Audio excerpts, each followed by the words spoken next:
Estamos vivenciando aqui no NASP a Semana da Comportagem, uma experiência que é repetida a cada semestre. É um dos momentos mais dinâmicos da nossa escola, quando dezenas, centenas de estudantes são motivados, são orientados, são organizados para saírem nas férias a fim de distribuírem a nossa literatura, obtendo aí dois grandes benefícios. Um deles, o benefício de, através desse trabalho, poderem custear os seus estudos. E o outro benefício, sem dúvida nenhuma, semear, espalhar a mensagem da salvação para as pessoas que ainda não conhecem a Jesus.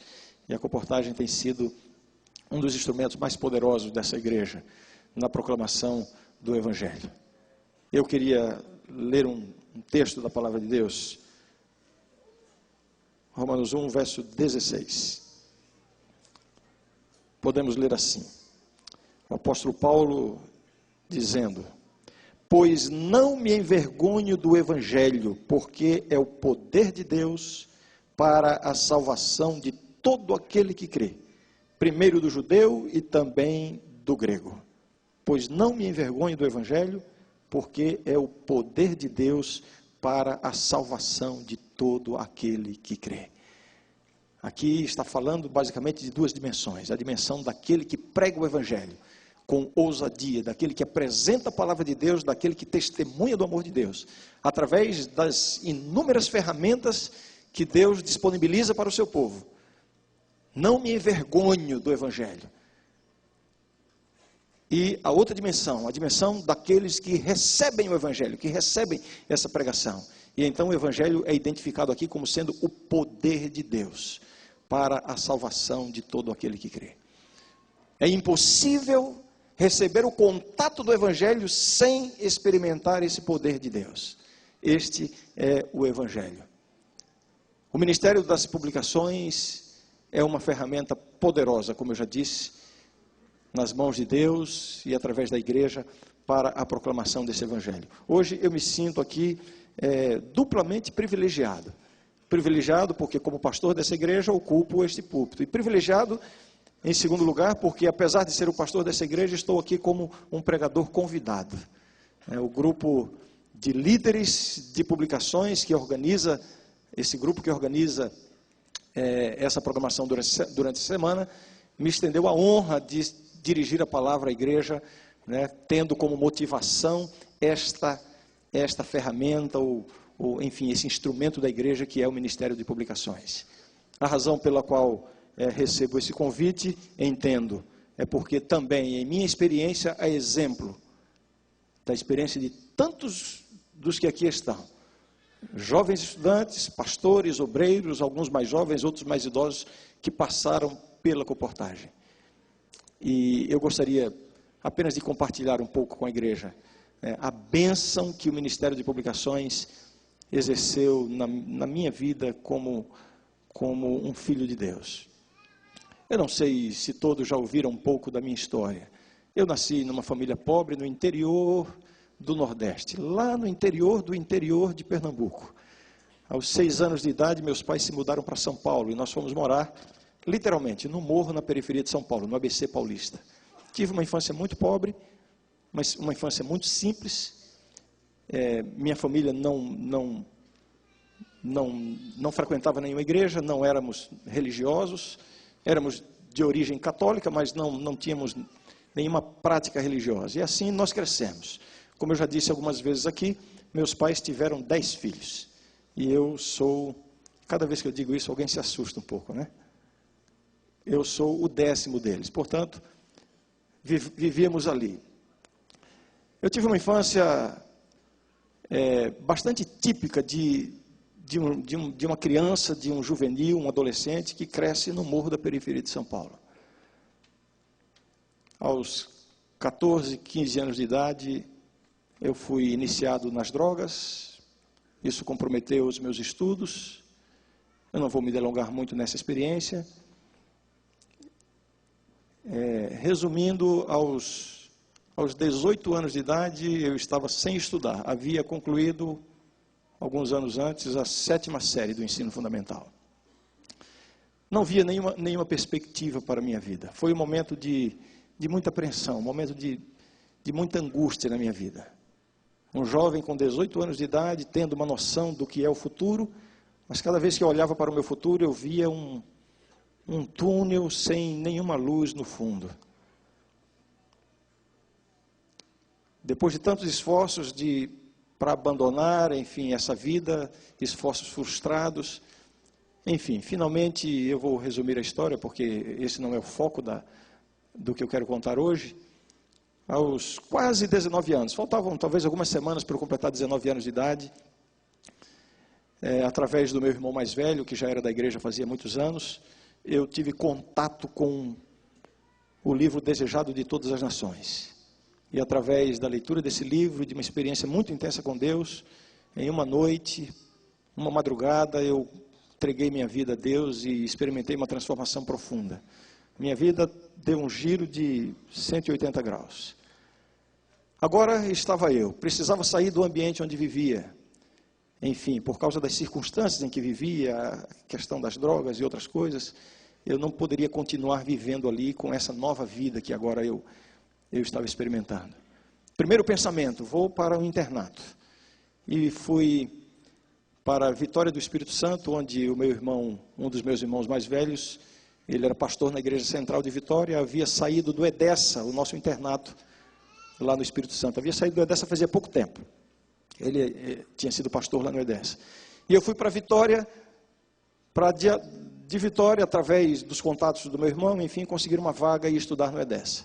E quando eu chego em Vitória, imaginem, um jovem, 18 para 19 anos de idade, vindo do mundo, sem nenhuma vivência na igreja, cheio de vícios, agora sim, liberto das drogas pela transformação que Deus operou, mas ainda com todas as sequelas emocionais, psicológicas, todos os traumas que isso traz, uma vida nova, tudo era novo para mim, eu não sabia me comportar na igreja, eu não sabia viver num ambiente cristão, era tudo muito novo para mim. Aquilo me lançou numa experiência de uma extrema timidez, e eu não sabia o que fazer da vida, eu só sabia que eu tinha que estudar, mas eu me sentia deslocado. E chegando em Vitória, naquela expectativa de ir para o EDESA, o meu irmão então me ingressou na comportagem. Ele, através do contato com a associação, colocou um líder de comportagem para me orientar, e pela primeira vez, como um jovem adventista recém-batizado, eu experimentei a comportagem. Numa grande cidade, confesso que com muita dificuldade, mas ali, naquela minha primeira experiência, evidentemente, por causa de todas as minhas limitações e condições, circunstâncias em que eu vivia, eu não tive o sucesso que gostaria de ter, mas ali eu já obtive as primeiras condições, foram os primeiros passos para que eu pudesse estudar no internato. Exatamente nessa fase, o meu irmão recebeu um chamado para ir para o ENA, como diretor acadêmico do ENA, o nosso internato lá em Pernambuco. E então eu estava por lá com ele e fui com ele para o ENA e ali entrei no internato. De volta para o Nordeste depois de tantos anos fora. Irmãos, não foi fácil. Fui para a sala de aula, primeiro dia de aulas. Eu tinha 19 anos de idade. Entrei numa sala de aula de 8ª série de um internato. Eu não sei se você conhece aquela expressão, um peixe fora d'água. Já ouviu essa expressão, não? Um peixe fora d'água. Eu era o maior da turma, todo mundo me olhava, quer dizer, nem sei, hoje eu penso, talvez nem olhasse, mas eu tinha a impressão que todo mundo me olhava. Eu tinha a impressão que cada professor que entrava na sala de aula ficava me observando, eu não sabia onde meter a cara cada dia, era um drama para mim. E ali estava eu nessa nova experiência, completamente deslocado. Passou o primeiro semestre e durante todo o semestre aquele movimento, e comportagem, as equipes de comportagem, eu não sabia o que era uma equipe de comportagem, eu não sabia exatamente o que era isso, tinha tido uma rápida experiência algum tempo antes lá em Vitória, mas finalmente eu ingressei por causa daquele contexto e da necessidade, porque eu precisava obter recursos para voltar para a escola. Não era uma questão, eu não tinha alternativa, não era uma questão assim, eu vou experimentar se dá certo. Se eu não saísse para comportar, se eu não obtivesse algum recurso, eu não teria condições de voltar. E então, pela primeira vez, eu ingressei numa equipe de comportagem.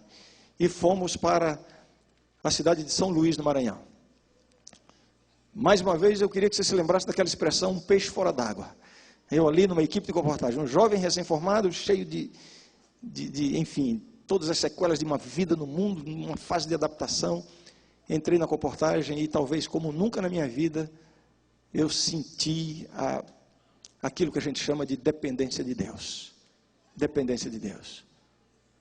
Primeiro dia da campanha, prospecto na mão, todas as orientações, todo o treinamento, toda a motivação, um mapa na mão, uma orientação, eu tinha que sair agora para o campo. Que drama para mim, que luta, que angústia. E ao mesmo tempo, completa dependência de Deus. E eu me lembro emocionado, como Deus foi abençoando as coisas. Minha primeira oferta, eu vendi uma coleção e aquilo foi uma motivação, uma luta tremenda, mas fomos seguindo. Naquele período de férias, minha primeira campanha de comportagem, Deus me deu a bênção de ter sido o campeão de vendas da equipe.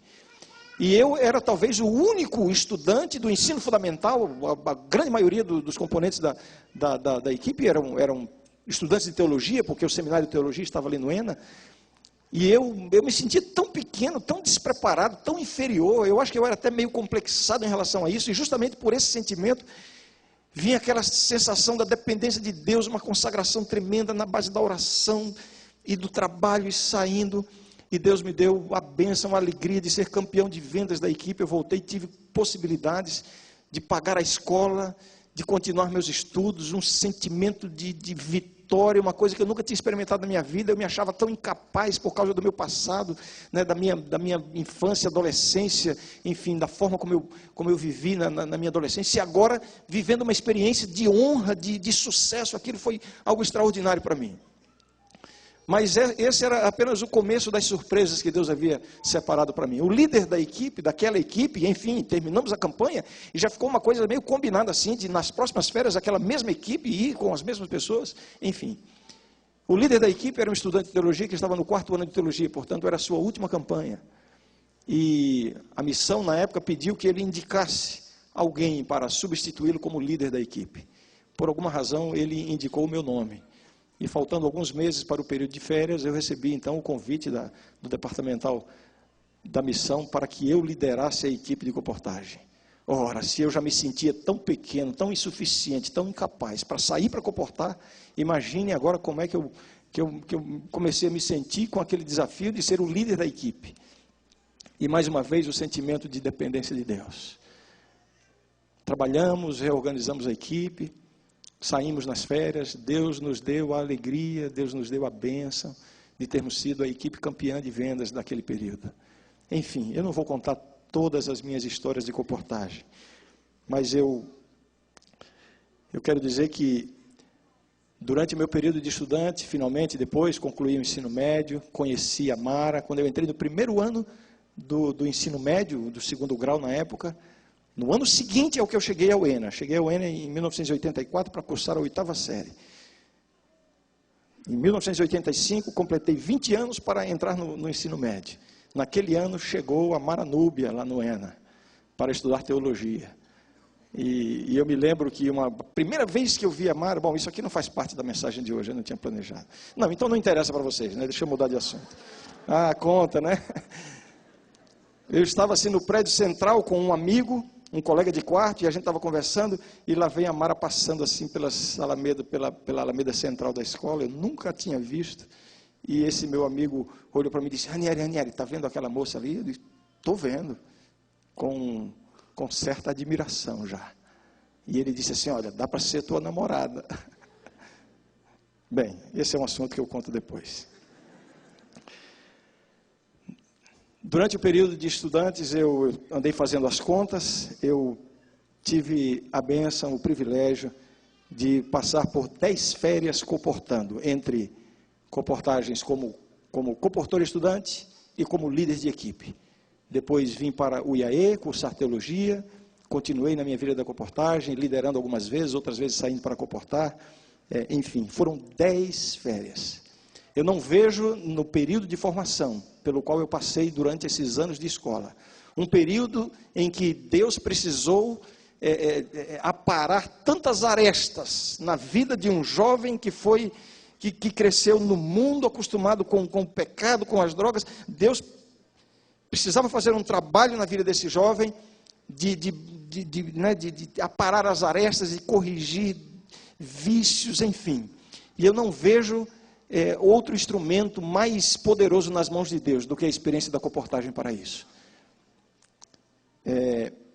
A comportagem oferece para nós diversas modalidades para se trabalhar. Tem para todo gosto, né? E eu andei pensando e relembrando a minha vida de comportor. Eu acho que eu experimentei todas as modalidades de comportagem. Eu comportei de casa em casa, eu comportei no comércio, eu comportei com assinatura de revistas, comportei em escolas.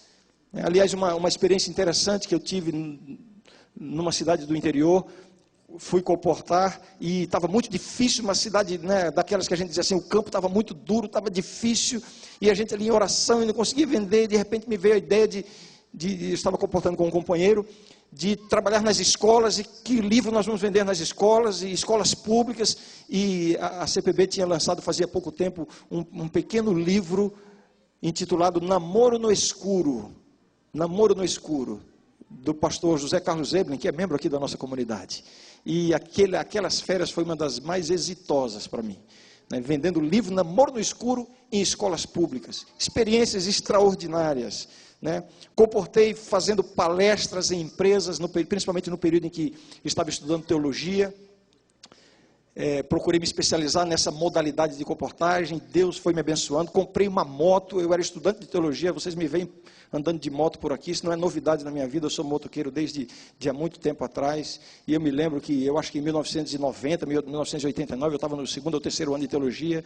E comprei uma moto, uma XLX 350 cilindradas. Era a moto que eu usava para sair por aquela grande São Paulo, visitando empresas e comportando, e Deus me abençoando, e essa foi a forma como Deus me manteve nos estudos, e enfim, Deus me abençoou para que eu me tornasse um pastor e pudesse servir a igreja. Agora eu queria dizer uma coisa, que talvez até contrarie um pouco a expectativa daqueles que me convidaram para falar e dar a motivação da comportagem. Eu confesso para vocês que eu sentia uma tremenda inveja de algumas pessoas, de alguns estudantes, até mesmo da minha equipe, de quem eu era líder. Eu sentia uma inveja quando eu via aqueles jovens estudantes ansiosos por chegarem às férias, para saírem para comportar com aquela motivação, aquela disposição e fazendo planos. Eu quero confessar perante a igreja que todas as bênçãos que eu recebi na comportagem foram realmente bênçãos de Deus, mas era uma experiência que era meio contra a minha natureza. Como era difícil para mim sair, bater numa porta para oferecer um livro e ir numa empresa fazer uma palestra. Como era difícil, era uma coisa que contrariava a minha natureza. Cada vez que ia chegando o final do semestre, eu já começava a perder o sono, como é que diz, uma gastura aqui na barriga, cada vez que eu lembrava ter que sair para as férias, ter que sair para comportar. Algo contra a minha natureza, mas eu não tinha alternativa. Ou ia. Não havia possibilidade de encontrar recursos de outra forma.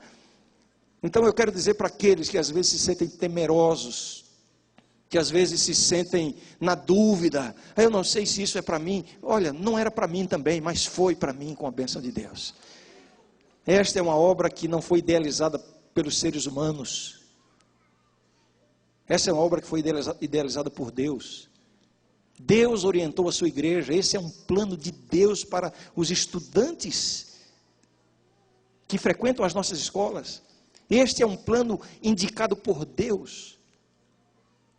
Eu gostaria de mostrar para vocês 2 ou 3 textos aqui do Espírito de Profecia que falam sobre esta obra. O Senhor instituiu um plano pelo qual muitos dos estudantes de nossas escolas podem aprender lições práticas indispensáveis ao sucesso futuro. Ele nos tem dado o privilégio de manusear preciosos livros que têm sido dedicados ao progresso de nossa obra de saúde e de educação. No próprio manuseio desses livros, os jovens encontrarão muitas experiências que lhes ensinarão como tratar com problemas que os esperam nas regiões distantes. Vejam, a obra que Deus faz na vida dos estudantes que se dedicam a essa obra. Durante sua vida escolar, em contato com esses livros, muitos aprendem como aproximar-se cortesmente do povo e como exercer tato na conversação com eles em diferentes pontos da verdade presente. Ao alcançarem certo grau de êxito financeiro, alguns aprenderão lições de poupança e economia que lhes serão de grande vantagem quando forem enviados como missionários. Vejam a obra extraordinária, a transformação, a mudança de vida que Deus opera na vida dos estudantes que se dedicam a essa obra. E eu digo isso como alguém que viveu essa experiência. Alguém que era, eu diria assim, era completamente inadequado para, enfim, essa vida que eu tenho hoje como pregador, como ministro do Evangelho. Mas Deus, de alguma forma, através da comportagem e outros recursos, evidentemente, fez essa preparação. Pode passar o próximo texto, por favor? Foi-me concedida luz especial em relação à obra da comportagem, e a impressão e o fardo não me abandonam, dizia a irmã White. Esta obra é um meio de educação, é uma excelente escola para os que se estão habilitando para o ministério. Eu não sei se porventura há algum estudante de teologia aqui que pretende se preparar para o ministério sem passar pela experiência da comportagem. Pois se houver algum aqui, eu diria enfaticamente, coloque isso aqui nos seus planos, faz parte da preparação do pastor, da preparação para o ministério. O texto continua dizendo, os que assumem esta obra, os que assumem,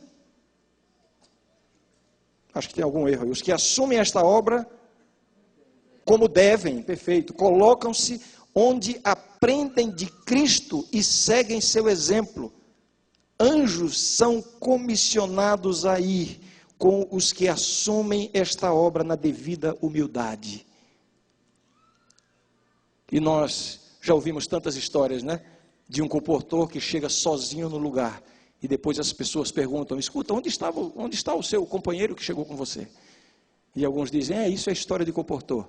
E eu quero enfatizar e confirmar, realmente, isso é história de comportor. Deus comissiona anjos para acompanharem. Temos mais um texto, se eu não me engano.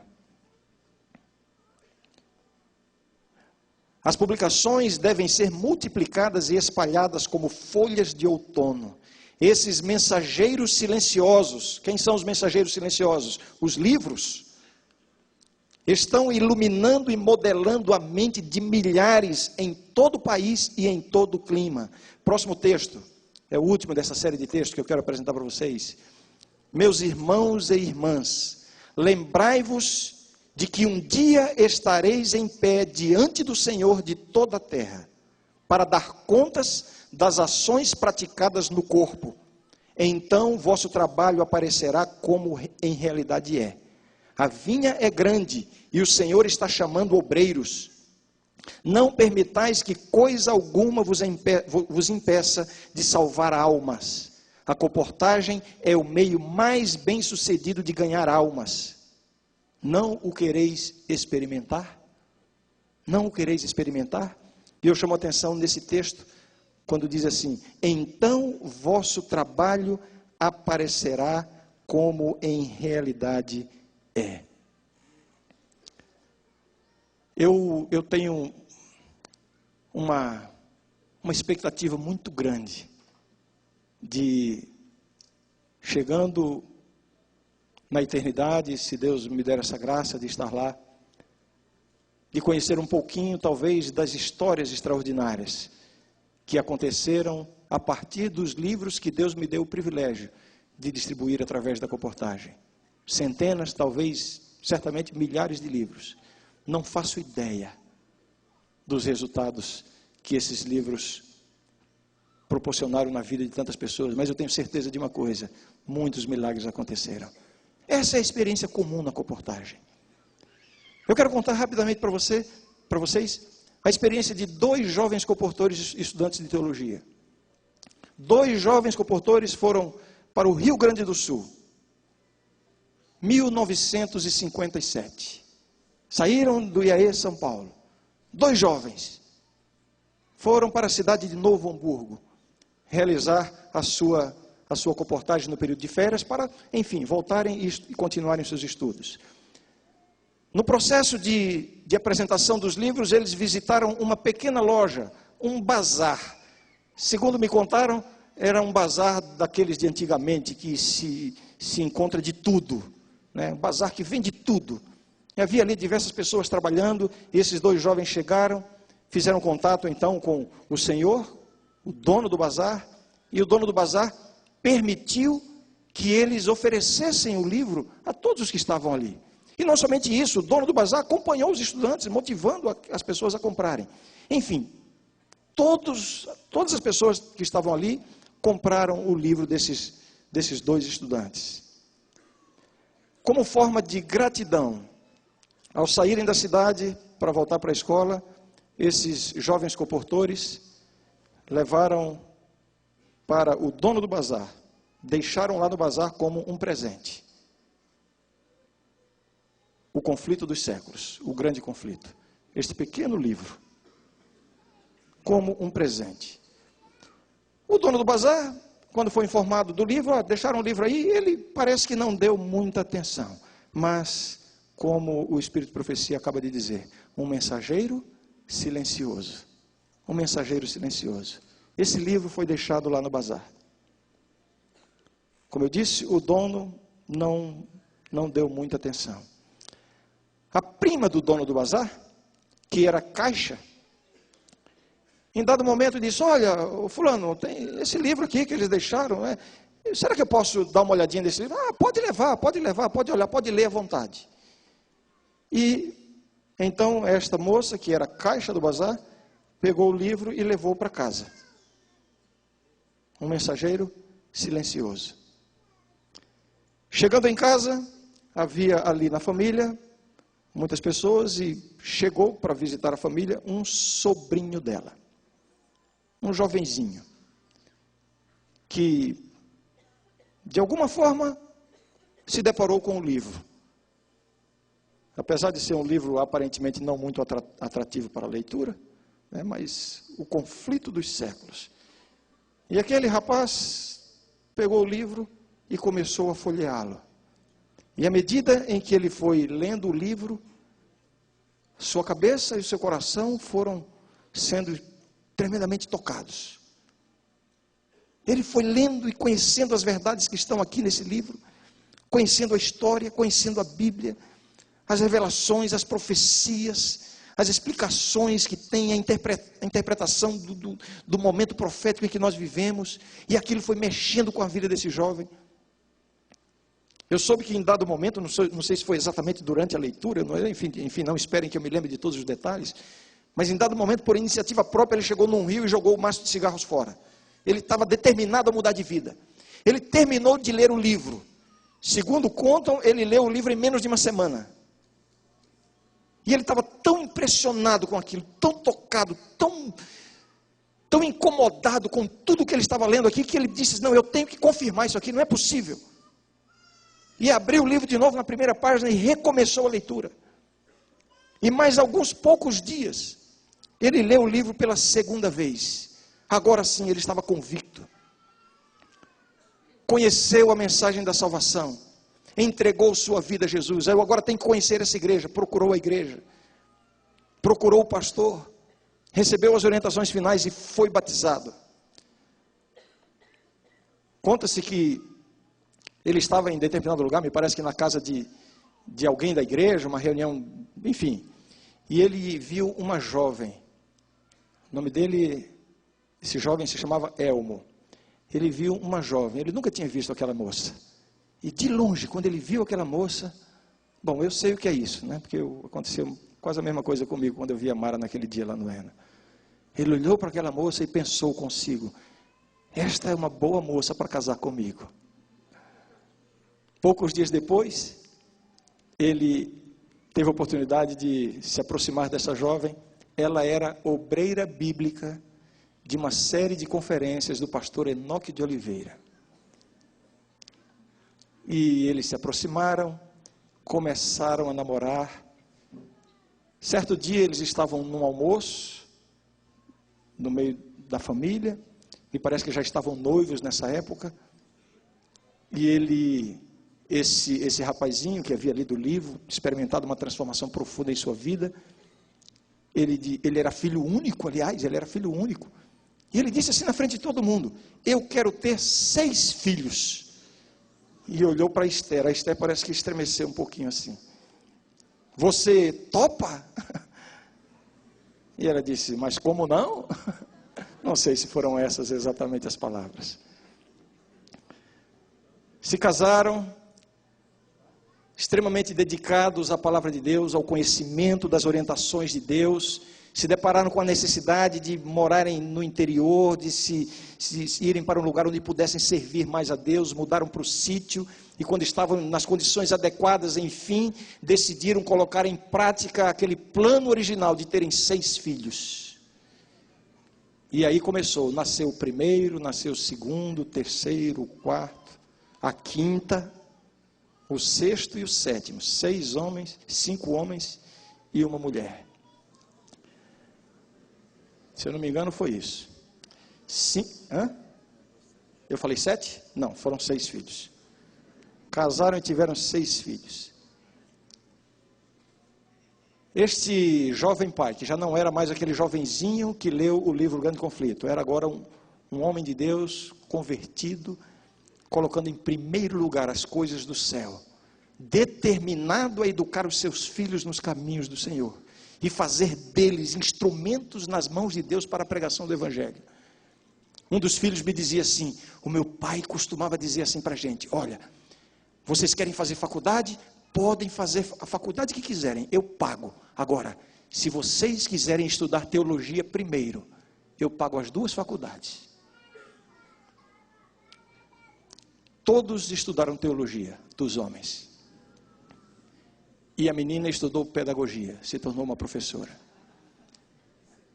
Esse mesmo filho me dizia que a mamãe Esther, repetidamente, dizia a seguinte expressão para os filhos: não existe maior honra na terra do que servir a Deus. Essas crianças que cresceram recebendo a educação cristã, sendo impressionadas pelos pais, com a importância de dedicarem a vida ao serviço do Senhor. Tudo começou como? Um mensageiro silencioso. Um mensageiro silencioso. Quem são esses filhos? Só para vocês terem uma ideia da extensão dos resultados do trabalho, um trabalho simples, singelo, daqueles 2 jovens comportores, que foram lá para o Rio Grande do Sul, que visitaram aquele bazar e que deixaram um livro de presente para o dono do bazar, que aliás nem deu tanta importância para o livro. Como resultado daquele livro, esta família, agora uma família inteira, 6 filhos. O primeiro deles, Ronald, primeiro estudante missionário enviado pela divisão sul-americana ao campo missionário. Foi missionário em Ruanda, Angola, Moçambique, Quênia e Sudão, na América do Sul, na Bolívia, no Peru, e também atuou como missionário na Tailândia. Ele liderou a ADRA, a nossa agência de desenvolvimento de assistência social, por ocasião do tsunami na Ásia, um trabalho de repercussões internacionais. Ali estava o filho do Elmo, que recebeu a mensagem através de um mensageiro silencioso deixado por 2 jovens comportores. Hoje, o Ronald é vice-diretor do Instituto Mundial de Missões na Conferência Geral, atuando em todo o mundo nesta área de missão. O segundo filho, Wagner, atuou como diretor de publicações no Rio Grande do Sul, fez um mestrado em teologia na Universidade de Andrews, atuou por mais de 10 anos como missionário em países muçulmanos da antiga União Soviética, fundou um grupo de estudos da Bíblia, que se tornou a primeira igreja adventista do 7º dia no Azerbaijão. Fez o seu doutorado, atuou como professor de teologia há algum tempo aqui no NASP e hoje é professor de teologia na Universidade de Andrews, nos Estados Unidos. A Lise estudou pedagogia, é professora no Colégio Adventista de Joinville, dedicando a sua vida ao ministério da educação adventista. O Elton, também graduado em teologia, embora não tenha seguido o ministério, é um ancião da igreja e pianista na igreja adventista em Dallas, nos Estados Unidos, servindo a Deus, segundo a orientação dos seus pais. O outro filho, Elbert, Foi pastor em diversas igrejas no sul do Brasil, diversas grandes igrejas, inclusive, mais recentemente, foi pastor na Igreja Central de Curitiba, no Paraná. Atuou como departamental na divisão sul-americana, missionário nos campos missionários por muitos anos. Hoje, o Elbert é presidente da Missão Adventista da Mongólia, servindo a Deus, levando tantas pessoas ao conhecimento de Jesus. O filho mais novo, pastor também, dedicou-se à área da comunicação, fez o seu doutorado em comunicação social pela Andrews. Hoje, ele é o coordenador do curso de comunicação social aqui do UNASP, já há 9 anos, o nosso amigo Martin. Eu queria apresentar para vocês parte dessa família. Como vocês viram, os filhos estão cumprindo a missão no campo missionário, exceto um deles que cumpre a sua missão aqui no NASP. E eu queria convidar o Martin a vir aqui à frente. Martin, traga o Elmo e a Esther. Aquele jovenzinho que encontrou um livro nas estantes da casa da sua tia. Em uma semana leu o livro O Grande Conflito 2 vezes. Foi transformado por Deus, tomou a decisão de servir a Deus, dedicou a sua vida, a partir daí, a servir a Deus, a constituir uma família para o serviço de Deus. Nós não podemos medir o resultado do singelo trabalho de 2 jovens comportores, lá do Iaí, décadas atrás, que fizeram esse trabalho. Vem aqui, Elmo. Irmão Elmo, Dona Esther, podemos ter alguns microfones aqui, por favor? Alguns microfones, já tenho aí. Muito obrigado por ter aceitado o nosso convite. Dona Esther, vem aqui, por favor. Martin. Bem, eu não sei se eu contei a história de vocês. É possível que nos detalhes eu tenha cometido algum equívoco, mas essa é a história de vocês. Essa é a história de uma família que foi transformada a partir da visita de 2 jovens comportores que deixaram ali um mensageiro silencioso. Irmão Elmo, uma curiosidade que eu acho que todos nós aqui já temos. O senhor pode comentar um pouquinho do seu sentimento quando o senhor lia pela primeira vez o Conflito dos Séculos, o Grande Conflito? Pega o microfone, por favor. O senhor se lembra, tantos anos atrás, que idade exatamente o senhor tinha? Eu tinha aproximadamente 57, eu tinha 21, 22 anos. 22 anos.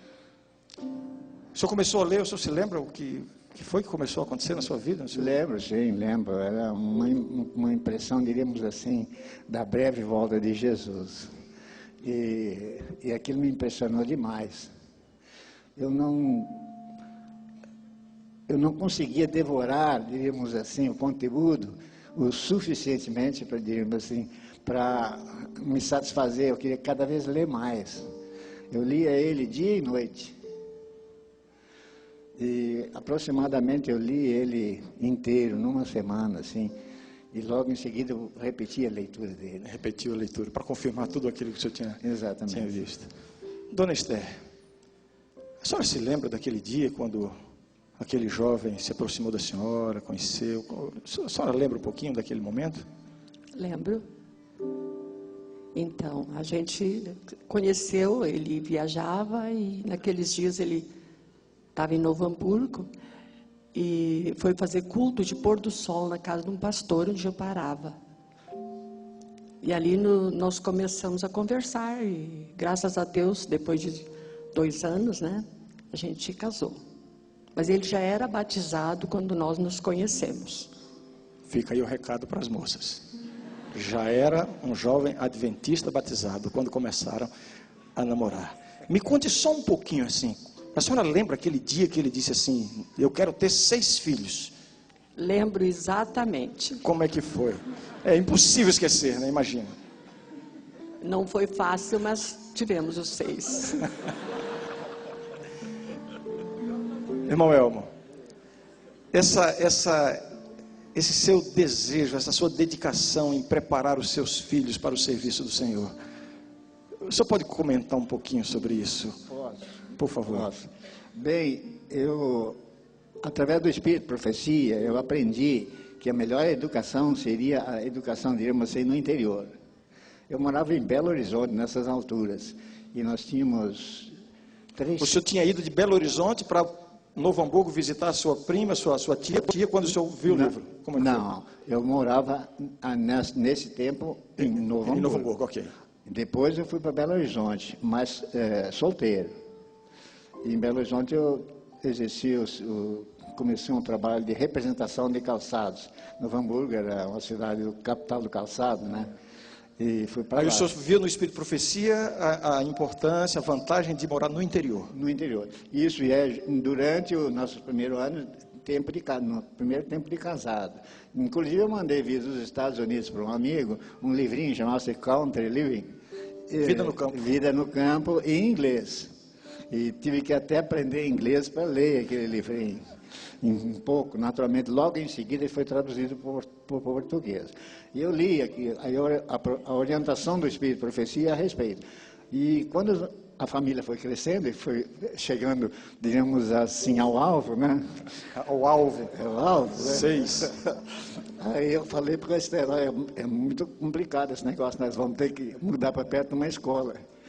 E como eu viajava, e ela ia ficando sozinha com as crianças, e eu analisei de que ela sair de casa, levar todo dia menino na escola, buscar menino na escola, essa coisa toda, não dava certo. Então eu preferia me sacrificar um pouco, ficava longe dela, mas ela estaria num lugar adequado para educar essas crianças numa escola adventista de interior. E tinha essa facilidade, a escola onde ela foi criada e onde ela aprendeu a estudar. E eu escrevi uma cartinha para o meu sogro, para ver se ele não conseguia comprar um pedacinho de terra próximo ali para mim, construir uma casinha para levar os meus filhos para lá. E ele, conversando com ele, a princípio, ele disse, vai ser muito difícil, ninguém vende um pouco de terra assim, né? Mas uns 2 ou 3 meses depois, ele escreveu uma cartinha, olha, eu tenho uma área de terra aqui para vender do lado da minha aqui. Era o título de herança, e eu comprei, construí uma casa, e justamente ali os meninos foram para estudar na escola adventista. Agora, dona Esther, me conte aqui o seguinte, como é que a senhora se sente ao olhar hoje e ver os seus 6 filhos servindo a Deus da maneira, na intensidade, na extensão como eles servem? Como é que a senhora se sente como mãe? Eu penso que isso tudo, desde que eu era pequena, quando eu fui para o IACS, Deus já tinha aquele plano. Deus reservou o Elmo para mim. Porque se não fosse ele, com toda, vamos dizer, a bagagem que eu já trazia de família,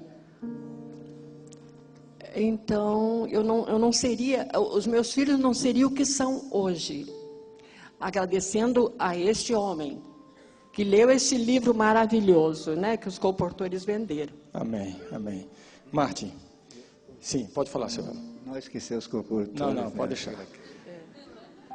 Martin, uma palavrinha sua como filho, alguma coisa que você tem na lembrança da influência dos seus pais na vida de vocês, uma palavrinha. O ano passado eles completaram 50 anos de casados. Na verdade, esse ano agora, no início do ano, em janeiro. E a gente fez uma reunião de família, todos estiveram presentes. Depois que os filhos se casaram, foi a primeira vez que os 6 se encontraram com netos, filhos, noras, genros, agora em janeiro. E a gente pensou, que presente dar? Ou o que dizer? E nós chegamos a uma conclusão muito simples. Que o maior legado que a gente poderia fazer seria um reconhecimento pelo investimento que eles fizeram na educação. O pai investiu tranquilamente no dinheiro de hoje mais de R$1 milhão na educação dos 6 filhos e de uma irmã adotiva que ele teve e que ele pagou os estudos dela também, a faculdade de enfermagem lá em São Paulo. Ainda ano passado, quando eu terminar meu doutorado, ele me enviou um presente de $5.000 para me ajudar com as minhas despesas lá. Isso foi comigo, que sou mais novo e começou com o mais velho, a crença de que a educação é a chave do futuro, mas a educação cristã. Na década de 60, lá na minha casa, já tinha a coleção inteira do Espírito de Profecia. Livros como esse. Ainda essa semana eu abri a cortina e vi uns 60 ou 70 livros dessa natureza que ele fazia a gente ler. O culto de pôr do sol. Tinha sempre um chocolate no final para motivar, mas era bem longo. Renata, deleta isso aí da sua cabeça, tá? Mas era só que não podia comer mais do que um. Martin, você conhece aquele hino? Evidentemente eu não sou cantor, não sei direito a letra, mas um hino que diz assim: obrigado por dar-me para o Senhor a surpresa ou a alegria que muitas pessoas no céu terão de encontrar aqueles que de alguma forma contribuíram para que eles estivessem lá no céu. Então, pensando nisso, eu fico imaginando aqueles 2 jovens comportores. Eles não tinham ideia da extensão do trabalho que estava sendo feito, através da fidelidade de 2 jovens comportores dedicados ao trabalho da comportagem. Nós temos uma família inteira fazendo um trabalho extraordinário ao redor do mundo. Eu fico imaginando, seu Elmo, quando chegarem no céu e encontrarem aqueles 2 comportores. Que surpresa não vai ser? Bem, mas a gente não precisa esperar chegar no céu.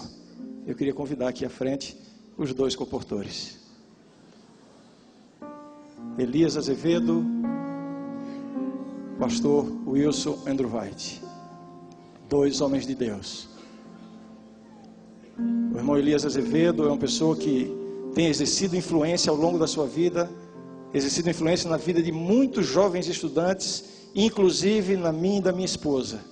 Ele, juntamente com a sua querida Zilda, que descansa no Senhor, foram instrumentos de Deus. O pastor Andrew White, professor de teologia, me lembro das aulas de teologia que tínhamos com ele, cada aula um verdadeiro sermão, uma grande inspiração. E aqui estão. Eu queria agora... Pode ser.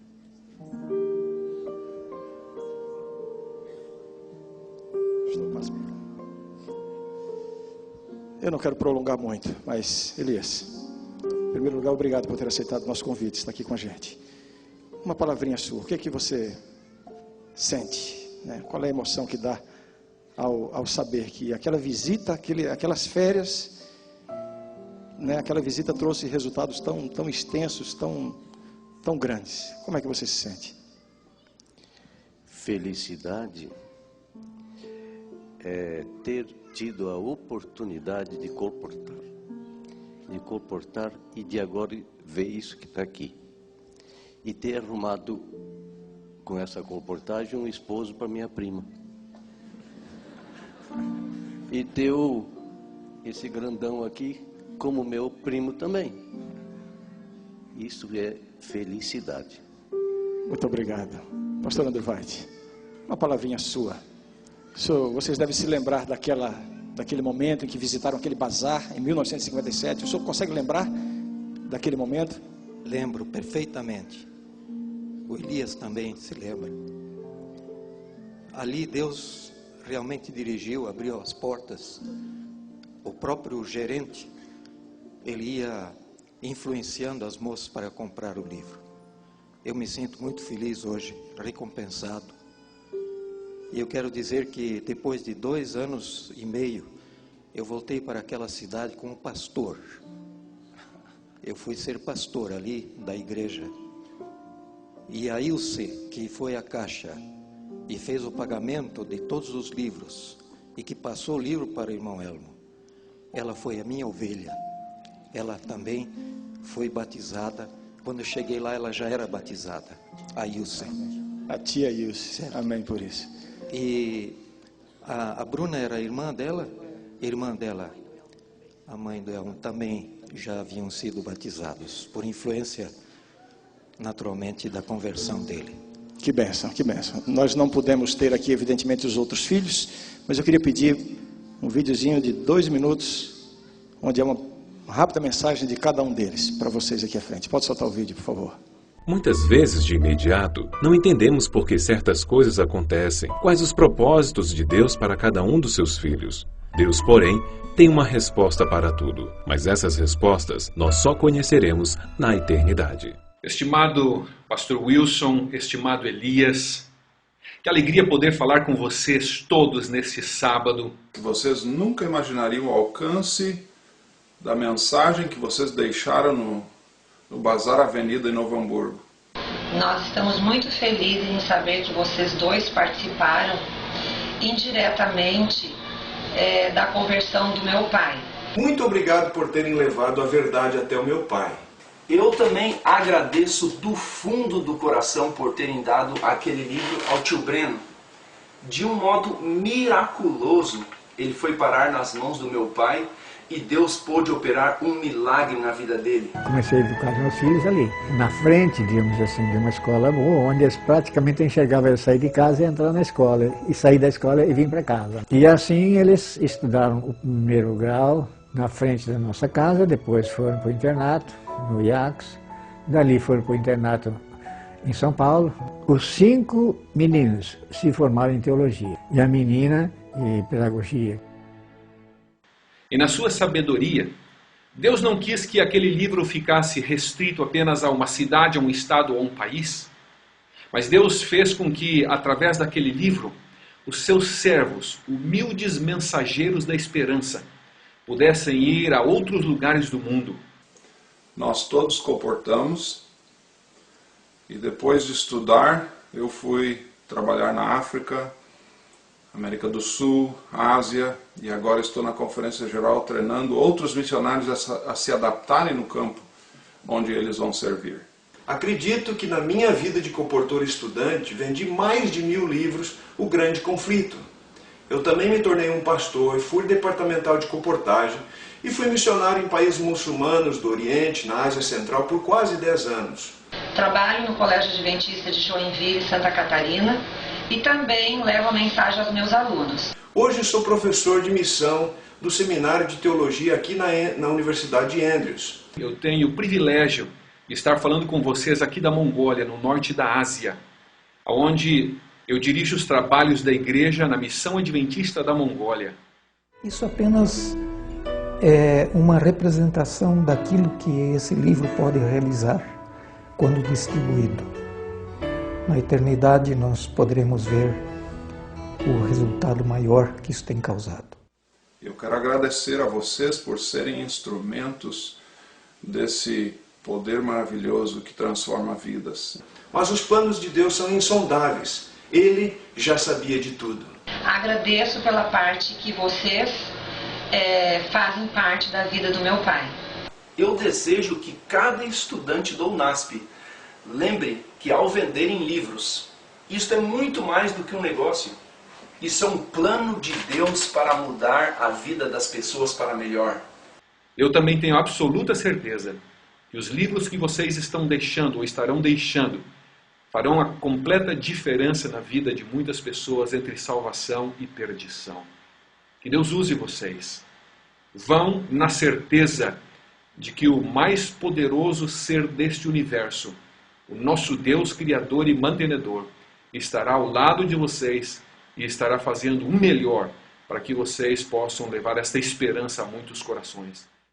Enquanto o Martin canta este hino, eu queria, talvez isso provoque algum tumulto, mas eu pediria que o façamos da forma mais reverente possível. Eu queria convidar a todos os comportores e estudantes a se locomoverem do lugar onde estão e virem aqui à frente. Nós teremos uma palavra de oração, de dedicação, de consagração de vocês para a obra que vocês vão empreender dentro de mais algumas semanas. E todos aqueles que se sentirem tocados e querem pedir a ajuda de Deus para também tomarem a decisão e se dedicarem uma parte do seu tempo à comportagem e querem ser, enfim, motivados por Deus, se junte a esse grupo. durante esse hino, portanto, todos os compositores estão convidados a virem aqui. O pastor Geraldo Magela, juntamente conosco, vamos dirigir uma palavra de oração, consagrando e dedicando a obra que vocês vão desempenhar daqui a alguns dias.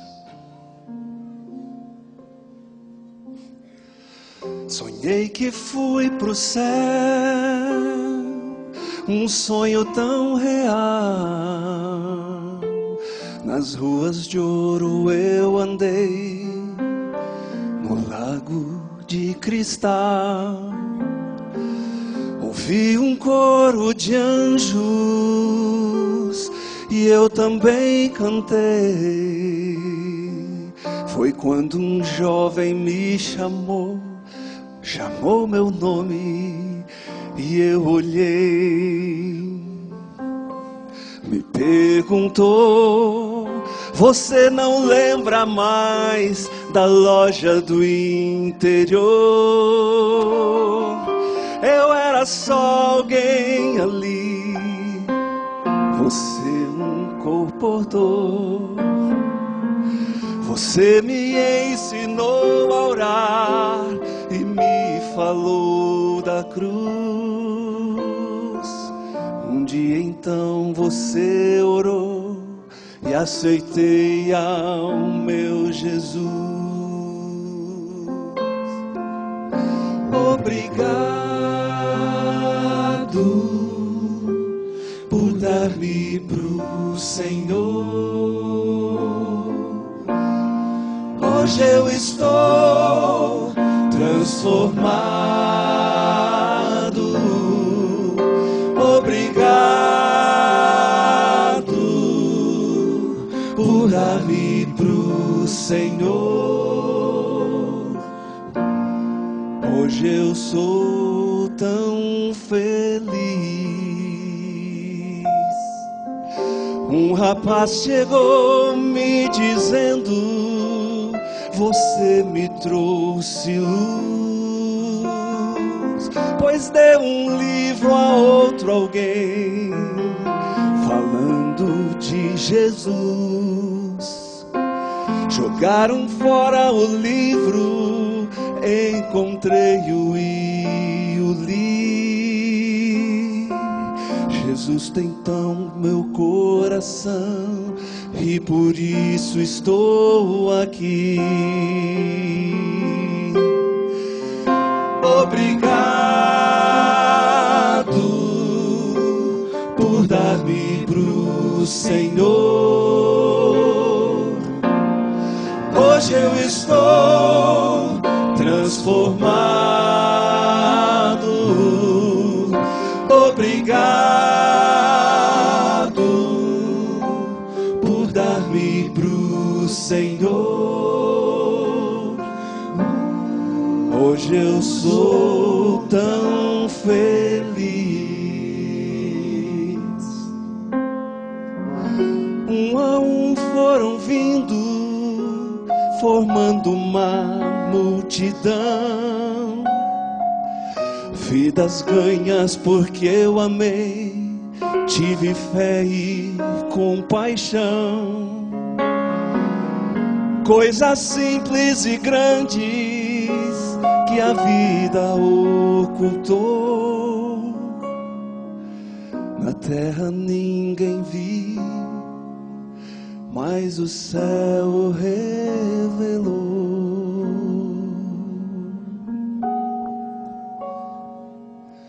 Eu sei que lá no céu ninguém irá chorar, mas acho que senti uma lágrima rolar. Jesus então chegou, tocou em minha mão, disse: filho, obrigado por dar seu coração.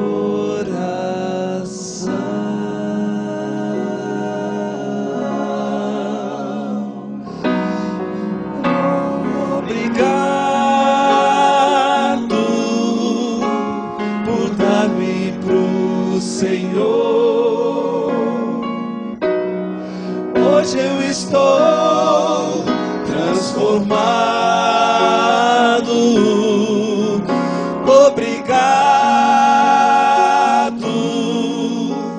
por dar-me pro Senhor. Hoje eu sou tão feliz.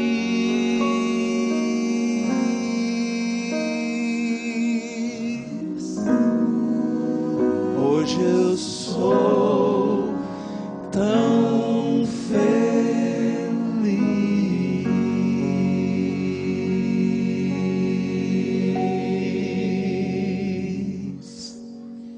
Vamos orar. Senhor Deus, que bom é sentirmos a emoção do céu. Como é bom estar na Tua presença e sentir o gostinho de como vai ser o céu. Momentos de paz, de alegria, de emoção, momentos de felicidade. Como é bom saber que esta escola tem uma vocação. Como é bom saber que há 55 anos atrás, o Senhor enviou o Elias e o Wilson, e eles foram e encontraram a família Kuhn.